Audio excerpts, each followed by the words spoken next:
Disso, vamos tentar entender por que, afinal, palestinos e israelenses lutam. O JC explica. Uau. Primeiro é preciso voltar até o início do século XIX, quando o sionismo, um movimento que tinha o objetivo de criar um Estado para todos os judeus do mundo, se espalha pela Europa. A área geográfica conhecida na época como Palestina, localizada entre o Mar Mediterrâneo e o Rio Jordão, era o local onde deveria ser criado um Estado judeu. Mas ali era uma região sagrada para os judeus, muçulmanos e cristãos.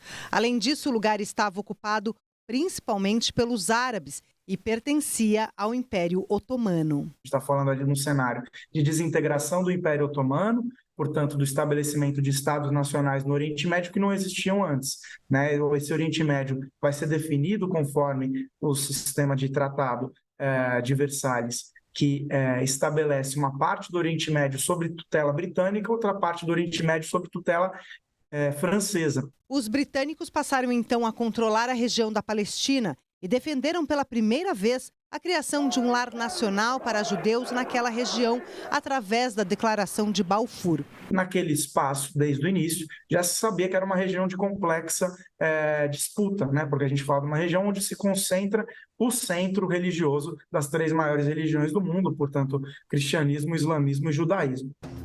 Em 1947, a ONU propôs a criação de dois estados, um judeu e um árabe, na Palestina, sob o comando britânico. A proposta foi aceita pelos judeus, mas rejeitada pelos árabes. Líderes judeus proclamaram o Estado de Israel, causando revolta entre palestinos e resultando na Guerra Árabe-Israelense de 1948. Nesse cenário, a gente tem a criação do Estado de Israel, uma vitória, vamos dizer assim, para esse projeto de poder, e o que os palestinos vão chamar de Nakba, que é a grande catástrofe. Em 1967 veio a Guerra dos 6 Dias, que mudou o cenário na região. Vitorioso, Israel tomou à força a Cisjordânia e Jerusalém Oriental, que estava sob o controle da Jordânia, e da faixa de Gaza, sob a administração do Egito. Há 50 anos, em 6 de outubro de 1973, aconteceu a Guerra do Yom Kippur, o Dia do Perdão. Uma coalizão de países árabes, liderados pelo Egito e Síria, invadiu Israel, também de surpresa como agora. A guerra durou 20 dias e terminou com a vitória de Israel. Em 1987, nós temos essa manifestação civil palestina contra a ocupação israelense, que inicia-se, de fato, como uma manifestação das massas palestinas. E elas, obviamente, vão ser politizadas ao longo do processo. E aí a gente vai ver, de um lado, uma veia um pouco menos radical, que é a Organização da Libertação Palestina, e do outro lado, uma mais radical, que é o Hamas.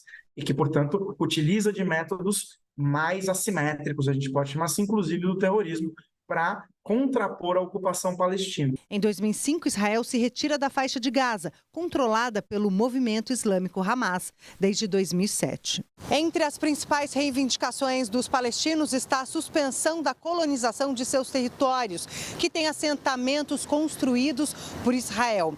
Por outro lado, Israel exige o reconhecimento como um Estado judeu, recusado pelos palestinos. Essa autonomia da Palestina, de uma autoridade palestina, começa, então, em 1993, quando estabelece-se que Gaza é parte da autoridade palestina e alguns territórios da Cisjordânia é parte da autoridade palestina. Só que qual que é o problema? O problema é que essa parte territorial da Cisjordânia ela está cada vez mais fragmentada e ocupada pelas forças israelenses. E esse é o grande mote da luta palestina contemporânea, que busca-se essa autonomia e essa territorialidade, e que, na verdade, o que se tem é as ocupações e expulsões da população palestina nesses territórios.